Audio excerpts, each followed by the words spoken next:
India के एक छोटे से गांव में हर रात एक इंसान गायब हो रहा था। ना कोई चीख, ना कोई निशान, बस सुबह उस घर का दरवाजा खुला मिलता था और अंदर सिर्फ सन्नाटा। पहले लोगों ने इसे अफवाह समझा, फिर श्राप, लेकिन जब गांव के स्कूल टीचर भी एक रात अचानक गायब हो गए, तब सबको समझ आ गया कि इस गांव में कुछ बहुत गलत हो रहा है।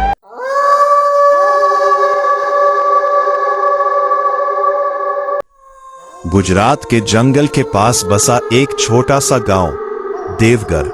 सिर्फ 200 लोग, शांत जगह जहां लोग रात को जल्दी सो जाते थे। लेकिन 2003 की सर्दियों में सब कुछ बदल गया।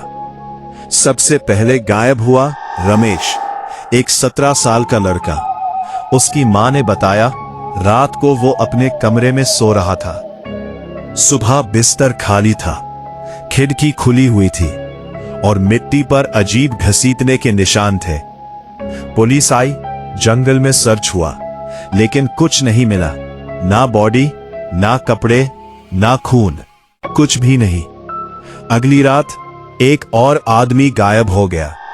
फिर तीसरी रात एक बुढ़ी औरत। लोगों ने रात को बाहर निकलना बंद कर दिया। दरवाजों पर ताले लगने लगे। बच्चे रोना बंद नहीं करते थे।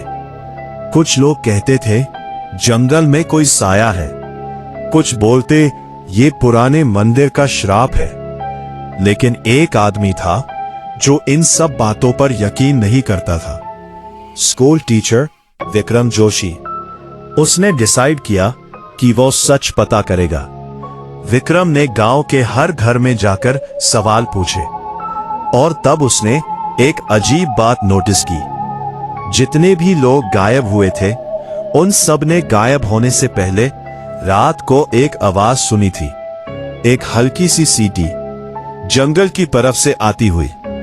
विक्रम को लगा कोई जानबूझकर लोगों को जंगल की तरफ बुला रहा है।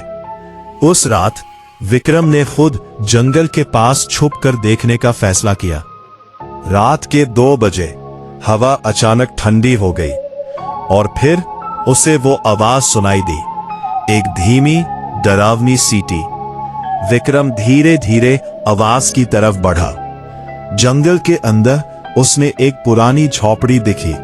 अंदर लाइट जल रही थी और जब उसने खिड़की से अंदर देखा तो उसके होश उड़ गए। वहां गांव के गायब लोग बैठे थे, जिंदा, डर हुए। पता चला गांव का ही एक आदमी, मोहन, सालों से लोगों को डराकर जंगल में छुपा रहा था।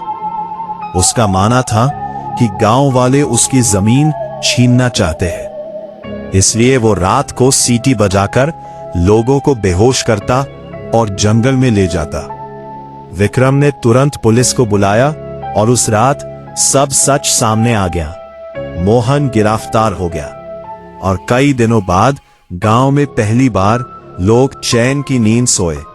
बच्चे फिर से खेलने लगे, दरवाजे खुले रहने लगे और जंगल जो कभी डर की जगह बन चुका था, अब सिर्फ एक जंगल था। लेकिन आज भी देवघर के बुजुर्ग कहते हैं, अगर रात को हवा बिल्कुल शांत हो तो कभी कभी दूर जंगल से एक हल्की सी सीटी की आवाज सुनाई देती है। और अगर आपको ऐसी रियल फील सस्पेंस स्टोरीज पसंद है तो डार्क लूप टेल्स चैनल को सब्सक्राइब जरूर करें, क्योंकि अगली कहानी शायद और भी ज्यादा डरावनी हो।